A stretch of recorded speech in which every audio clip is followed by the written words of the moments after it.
ব্যক্তিগত উদ্যোগের সীমাবদ্ধতা রয়েছে। ব্যক্তিগত উদ্যোগে উন্নয়ন করা যায় বটে, কিন্তু সরকারের পৃষ্ঠপোষকতা ছাড়া ব্যাপক পরিসরের কোনো উন্নয়ন করা সম্ভব নয় কখনোই। আমরা বিশ্বাস করে আমরা আজকে মেধাপাড়া, হারোয়া এবং 2 নং তথা 7 নং ওয়ার্ডের যে মানুষের দীর্ঘদিনের সমস্যা, জলাবদ্ধতার সমস্যা, অপরিকল্পিত ড্রেনেজ নির্মাণের ফলে যে সমস্যা, নদী খনন না করার ফলে যে সমস্যা, সেই সমস্যার একটি শান্তিপূর্ণ সমাধানের লক্ষ্যে আমরা শান্তিপূর্ণ মানববন্ধন কর্মসূচিতে দাঁড়িয়েছি। আপনারা জানেন, নদী হচ্ছে একটা দেশের প্রাণ। পানি প্রবাহ না থাকলে সেখানে জীবনের অস্তিত্বই থাকে না।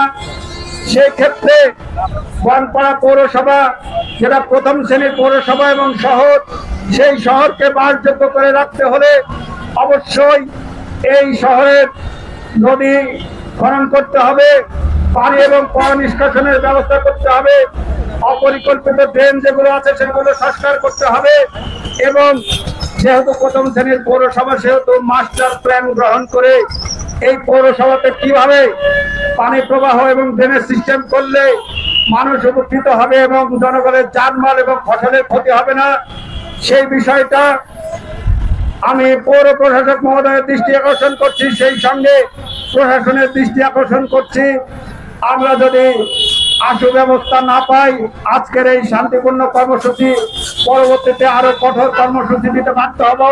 কারণ জীবন যদি অষ্টাগত হয়, পিঠ যদি দেওয়ালে ঠেকে যায়, তখন কিন্তু আমাদের প্রতিবাদ করা ছাড়া কোনো উপায় থাকবে না ভাইরা। সর্বোপরি আজকের এই শান্তিপূর্ণ মানববন্ধনে আপনারা যারা অংশগ্রহণ করেছেন তাদেরকে ধন্যবাদ জানাচ্ছি। বনপাড়া বাজারের সম্মানিত ব্যবসায়ী ভাইয়েরা, কুলি মজুর, রিক্সা শ্রমিক, বিভিন্ন শ্রেণী পেশার মানুষ যারা আমাদের কথা শুনলেন, তাদেরকে ধন্যবাদ এবং কৃতজ্ঞতা জানাচ্ছি এবং অনতিবিলম্বে সকল প্রতিবন্ধকতা পরিহার করে বরাবর খনন করে পানি নিষ্কাশনের ব্যবস্থা করে এবং অপরিকল্পিত ড্রেনের সংস্কার করে 2 নং তথা 7 নং ওয়ার্ডের জনসাধারণের যে দীর্ঘদিনের সমস্যা, সেই সমস্যার একটা সুষ্ঠু সমাধান করবেন, এই আশাবাদ ব্যক্ত করে